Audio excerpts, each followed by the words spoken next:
Welcome to mini foods Jaisingh. எல்லோருக்கும் வணக்கம். இன்றைக்கி நம்ம வீட்டில் இருக்கிற வெறும் வெங்காயம் மட்டும் வச்சு ஒரு சூப்பரான சைடிஷ் ரெசிபி தாங்க பார்க்க போகிறோம். இந்த சைடிஷ் வந்துட்டு இடியாப்பம் ஆப்பம் கூட வச்சு சாப்பிடும்பொழுது ரொம்பவே சுவையாக இருக்கும். நம்ம எளிமையான முறையிலையும் செஞ்சு முடிச்சிடலாங்க. ஒரு 10 நிமிஷம் டைம் இருந்தால் போதும், நம்ம இதை கடகடன்னு செஞ்சு முடிச்சிடலாம். இது இலங்கையில் வந்துட்டு ஒரு பாரம்பரியமான ஒரு ரெசிபிங்க. பாருங்கள், 1/2 கிலோ அளவுக்கு வெங்காயம் வந்துட்டு எடுத்து, பெரிய வெங்காயம் இது போல் மெல்லிஸாக வந்துட்டு கட் பண்ணி வச்சுருக்குறேங்க. இப்போ நம்ம கட் பண்ணி எடுத்துருக்கிறத வந்துட்டு நல்லா உதுத்து விடணும்.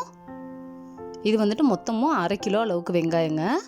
இப்போ ஒரு பாத்திரத்தில் சின்ன எலுமிச்சம்பழம் அளவுக்கு புளி எடுத்து 1/2 மணி நேரம் ஊற வச்சு எடுத்துருக்குறேன். இதை வந்துட்டு நல்லா கரைச்சி வடிகட்டி எடுத்துக்கலாம். இந்த வடிகட்டின தண்ணியை நம்ம எடுத்து வச்சுருக்கிற அந்த வெங்காயம் கூட சேர்த்துடலாங்க. சேர்த்துட்டு இந்த வெங்காயத்தை வந்துட்டு இந்த புளி தண்ணி கூட வச்சு நல்லா இது போல் பிசைஞ்சு விடணும். நல்லா ஒன்று ஒன்றா உதிர்ந்து வந்துடணும். இதே போல் பிசைஞ்சு எடுத்துக்கோங்க. இப்போ இதை ஓரமாக வச்சிடலாம். வச்சுட்டு வேற ஒரு பாத்திரம் அடுப்பில் வச்சுட்டு அதில் 4 ஸ்பூன் அளவுக்கு எண்ணெய் சேர்த்துக்கலாங்க. எண்ணெய் கொஞ்சம் ஜாஸ்தியாக தான் சேர்த்துக்கணும், அப்போ தான் நல்லா டேஸ்ட் கொடுக்கும். இப்போ இந்த எண்ணெய் வந்துட்டு சூடானதுக்கப்புறமா நம்ம புளி தண்ணி கூட பிசைஞ்சு எடுத்து வச்சுருக்கிற அந்த வெங்காயத்தை இதில் சேர்த்துடலாம். சேர்த்துட்டு இதுக்கு தேவையான அளவுக்கு உப்பு சேர்த்துக்கலாங்க.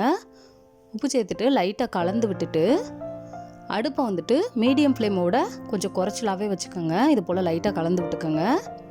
கலந்து விட்டுட்டு ஒரு மூடி போட்டுடலாம். மூடி போட்டு ஒரு 2-3 நிமிஷத்துக்கு இதை வேகட்டுங்க. நல்லா தண்ணி பிரிஞ்சு வரும். அடுப்பை வந்துட்டு மீடியம் ஃப்ளேமோட கொஞ்சம் கம்மியாகவே வச்சுக்கோங்க.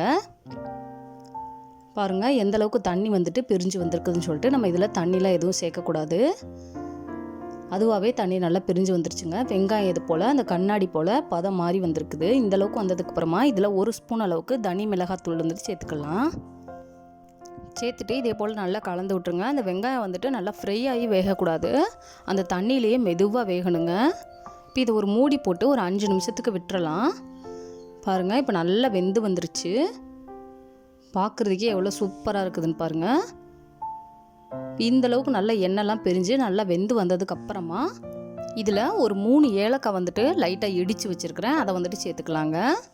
2 சின்ன துண்டு அளவுக்கு பட்டை சேர்த்துக்கலாம். கொஞ்சமாக கருவேப்பிலை சேர்த்துக்கலாங்க. ஒரு 1/4 கப் அளவுக்கு தண்ணி வந்துட்டு சேர்த்துக்கலாம். இது எல்லாத்துலேயுமே சேர்த்ததுக்கப்புறமா அடுப்பை வந்துட்டு ஃபுல்லாக சிம்மில் வச்சிடணுங்க. சிம்மில் வச்சுட்டு இதே போல் நல்லா கலந்து கொடுங்க. இப்போ இதில் 1 ஸ்பூன் அளவுக்கு சுகர் வந்துட்டு சேர்த்துக்கலாங்க. இந்த ரெசிபி வந்துட்டு இனிப்பு, புளிப்பு, உப்பு, உரப்பு எல்லா சுவையும் கலந்து இருக்குங்க. ரொம்பவே டேஸ்ட்டாக இருக்கும்.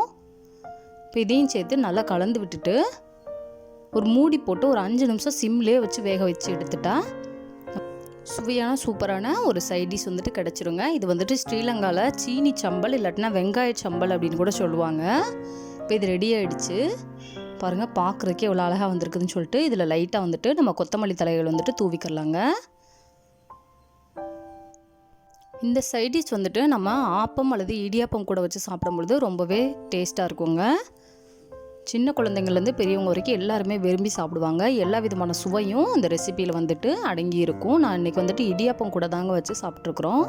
அவ்வளோ டேஸ்ட்டாக இருந்துச்சு. இந்த வீடியோ உங்களுக்கு பிடிச்சிச்சுன்னா லைக் பண்ணுங்கள், கமெண்ட் பண்ணுங்கள், உங்கள் ஃப்ரெண்ட்ஸ் அண்ட் ஃபேமிலிஸ்க்கும் ஷேர் பண்ணுங்கள். இதே போல் சிம்பிளான ரெசிபிஸ் வீடியோ தொடர்ந்து பார்க்க mini foods Jaisingh channel subscribe பண்ணுங்கள்.